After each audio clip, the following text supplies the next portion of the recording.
Salut, j'espère que vous avez passé une bonne journée. On se retrouve en ce 2 décembre pour ouvrir une nouvelle case de ce calendrier de l'Avent. Alors, où va-t-on aller aujourd'hui? Eh bien, je cherche la case numéro 2. Elle est ici, c'est parti.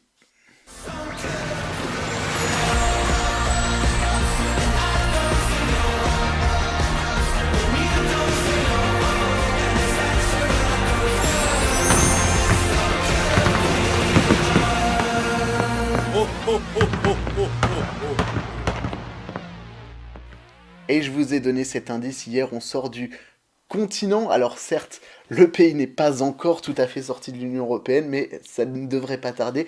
On part en Angleterre ce soir pour cette deuxième journée du calendrier de l'Avent, et on parle de ce parc anglais, certainement mon préféré en Angleterre, Alton Towers, un parc qui est vraiment superbe. Alors, j'ai certainement eu énormément de chance. Les 2 fois où je suis allé là-bas, il faisait un grand soleil. C'est un parc qui est vraiment superbe, très paysager, avec beaucoup de verdure, des éléments naturels vraiment formidables, et en plus ce côté un peu historique avec ces ruines des tours d'Alton qui donnent son nom au parc d'attractions.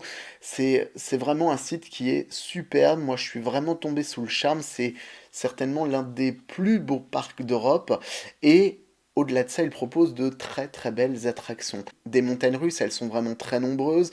C'est même là-bas que j'ai fait mon 250e sur The Smiler. Il y a le premier flying d'Europe qui a été installé là-bas, qui s'appelle maintenant Galactica. Il y a également Rita, ainsi que 13. Il y a également un beau parcours de bouée qui est installé là-bas. C'est vraiment un parc qui est relativement complet, qui est vraiment charmant. Il y a une belle zone pour les enfants, et puis c'est tout un resort avec également un parc aquatique, et puis également un mini-golf. Donc voilà, c'est vraiment une destination qui est vraiment très plaisante, qui a énormément de charme, et qui me donne envie d'y retourner une prochaine fois, en tout cas en Angleterre. Il y a 2 attractions dont je ne vous ai pas parlé. La première, c'est en quelque sorte mon coup de cœur. Là où tout le parc s'exprime, selon moi, il s'agit de X. C'est la Madhouse, en fait, du parc. Pourquoi cette attraction? Alors, la Madhouse en elle-même, ça reste une Madhouse, même si elle est plutôt bien intégrée. Moi, ce que j'ai vraiment adoré, c'est toute cette file d'attente, toute cette storyline qui a été installée par le parc, avec cette légende racontée autour du parc de justement ce monument historique, l'histoire de cet arbre qui a été foudroyé, qui a jeté une malédiction sur une famille d'Angleterre. Il y a vraiment toute cette storyline, et une super atmosphère qui a vraiment été créée dans la file d'attente avec les différents pré-shows qui nous emmènent jusqu'à cette Madhouse. Et franchement, chapeau aux équipes du parc, parce que franchement, c'est une très très belle attraction. L'actu, c'est cette nouveauté qui a ouvert cette année, une nouvelle montagne russe en bois. Ça a été un petit peu le porte-drapeau de cette saison, puisque forcément une nouveauté, ça fait venir beaucoup de monde. Moi, je suis resté un petit peu en demi-teinte sur cette nouveauté.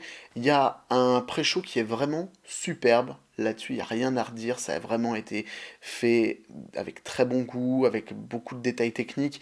Et franchement, c'était très très bien fait. J'ai été un petit peu plus déçu par le ride en lui-même.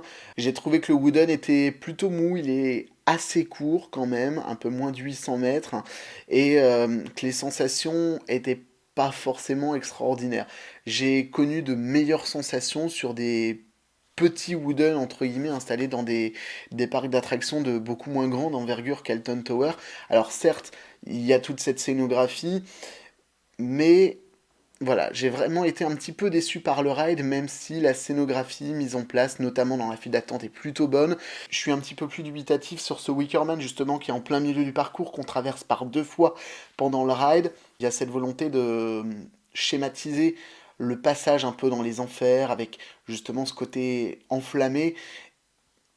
Et pour moi, il fait un petit peu trop fake. On voit beaucoup trop l'effet écran. Ça manque vraiment d'immersion. Autant Alton fait des choses parfois magnifiques, autant là, sur cette attraction en particulier, j'ai été un peu déçu, je dois l'admettre, de cette thématisation extérieure, en tout cas de l'attraction.